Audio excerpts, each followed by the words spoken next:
उद्धव ठाकरे यांच्याशी त्यांची चर्चा जी झाली त्यानुसार तेव्हा आमचे संबंध फार चांगले होते.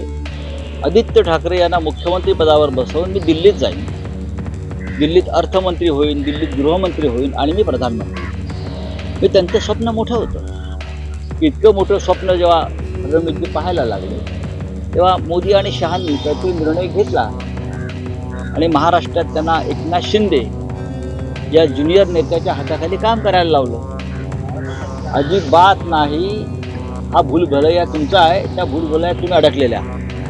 उद्धव ठाकरे यांच्याशी त्यांची चर्चा जी झाली त्यानुसार तेव्हा आमचे संबंध फार चांगले होते. आदित्य ठाकरे यांना मुख्यमंत्री पदावर बसवून मी दिल्लीत जाईन, दिल्लीत अर्थमंत्री होईन, दिल्लीत गृहमंत्री होईन आणि मी प्रधानमंत्री. मी त्यांचं स्वप्न मोठं होतं.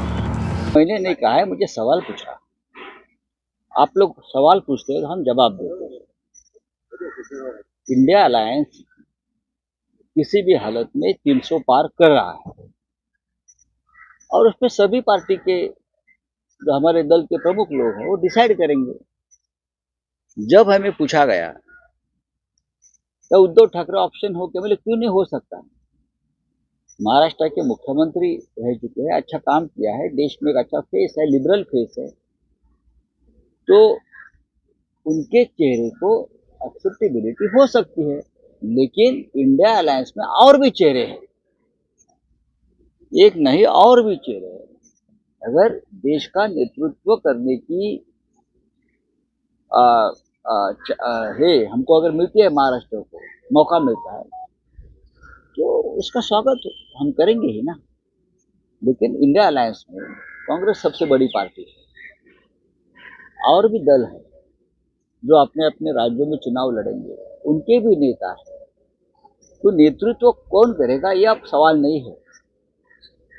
तानाशाही को हराना है सब मिलकर, ये सवाल.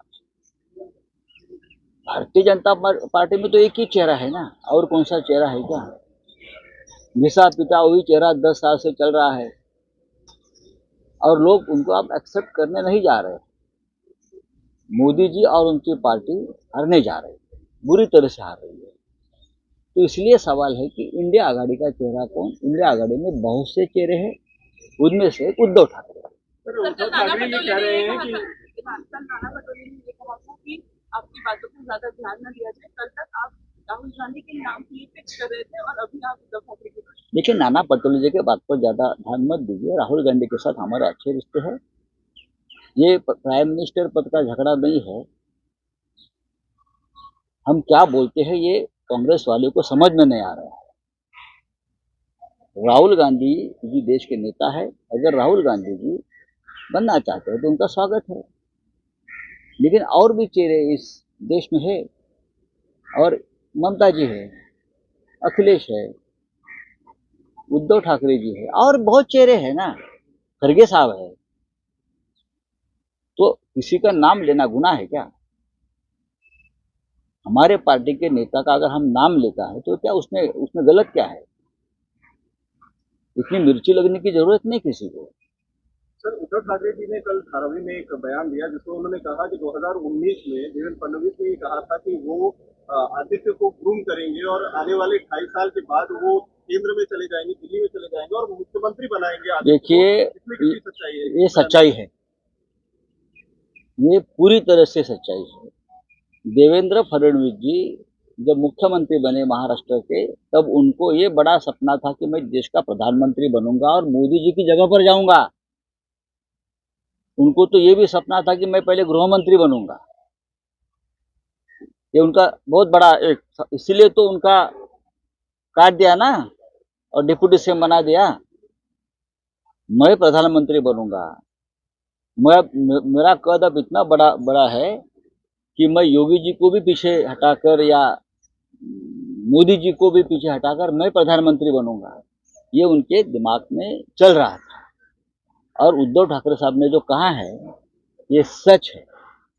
उद्धव ठाकरे कभी झूठ नहीं बोलते. हमारी राजनीति झूठ के ऊपर टिकी हुई नहीं है. सर, सलीम जावेद की स्क्रिप्ट रोजाना लेकर कुछ नेता आ जाते हैं, ऐसा ट्वीट किए हैं देवेंद्र फडणवीस. तो कह रहे हैं सही समय पर इसका जवाब देंगे, मकुल जवाब देंगे. ये मकुल बिकुल छोड़ दीजिए. उद्धव ठाकरे ने जो जवाब दिया वो सही है. उद्धव ठाकरे ने कहा ये सही है। देवेंद्र जी को प्रधानमंत्री और गृह मंत्री पद का बहुत बड़ा सपना उस वक्त आ रहा था, लेकिन मोदी जी और शाह जी ने उनके पैर काट दिए और महाराष्ट्र में डिप्टी सीएम बना दिया है। उसका एक वजह ये भी है, तो दिल्ली आकर प्रधानमंत्री बनने का ख्वाब लेकर आने का उनका जो एक ख्वाब था, वो मोदी और शाह जी ने खत्म कर दिया है। सर, एक ज्वाइंट सभा जो है झारखंड में आज हो रही है, जिसमें 14 इंडिया अलायंस के जितने भी घटक दल हैं, सभी बड़े वरिष्ठ नेताओं को वहां पर बुलाया गया है। आपकी पार्टी से उद्धव ठाकरे जी को जो है आमंत्रित किया गया था। ये बात सही है कि झारखंड में इंडिया अलायंस का एक रैली आज हो रही है और हेमंत सोरेन जी की तरफ से उनकी पत्नी बहन जी हमारी, मेरे से भी बात हो गई, उद्धव ठाकरे साहब से भी बात हो गई। लेकिन आप देख रहे हो कि महाराष्ट्र में चुनाव प्रचार चरम पर है।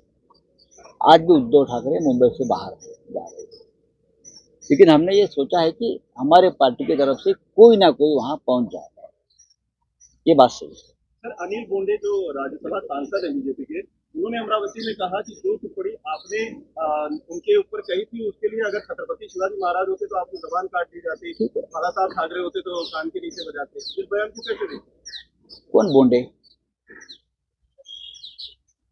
मैं पहचानता नहीं, ये कौन बोंडे है?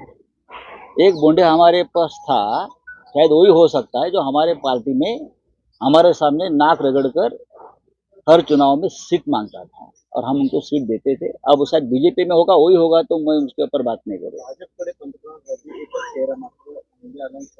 खूप चेहरे आहेत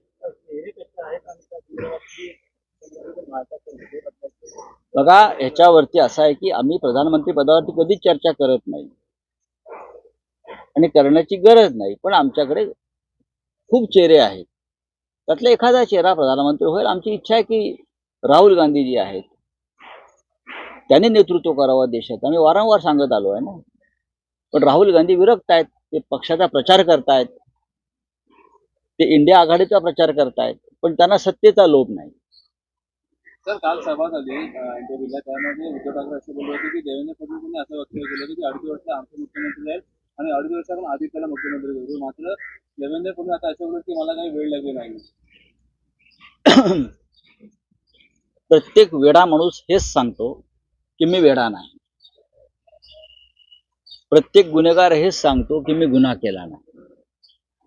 ही मानवी स्वभाव आहे आणि त्या मानवी स्वभावापासून देवेंद्र फडणवीसजी सुद्धा वेगळे नाही। उद्धव ठाकरे यांनी जे सांगितलेलं आहे ते 16 आणि सत्य, 100% सत्य आहे। उद्धव ठाकरे यांच्याशी त्यांची चर्चा जी झाली त्यानुसार तेव्हा आमचे संबंध फार चांगले होते। आदित्य ठाकरे यांना मुख्यमंत्री पदावर बसवून मी दिल्लीत जाईन, दिल्लीत अर्थमंत्री होईन, दिल्लीत गृहमंत्री होईन आणि मी प्रधानमंत्री होईन। मी त्यांचं स्वप्न मोठं होतं आणि ते स्वप्न बाळगायला काहीच हरकत नाही। महाराष्ट्राच्या नेत्याला असं नेतृत्व करण्याची संधी मिळणार असेल तर आम्ही नक्कीच त्याच्या पाठीशी उभे राहतो। पण त्यांचं हे स्वप्न बहुधा मोदी आणि शहाजींना आवडलं नाही आणि त्या स्वप्नाचे पंख कापून त्यांना महाराष्ट्रामध्ये डेप्युटी सीएम केलं, असं मला एकंदरीत जे काही राजकारण आम्हाला कळतं त्यानुसार दिसतंय।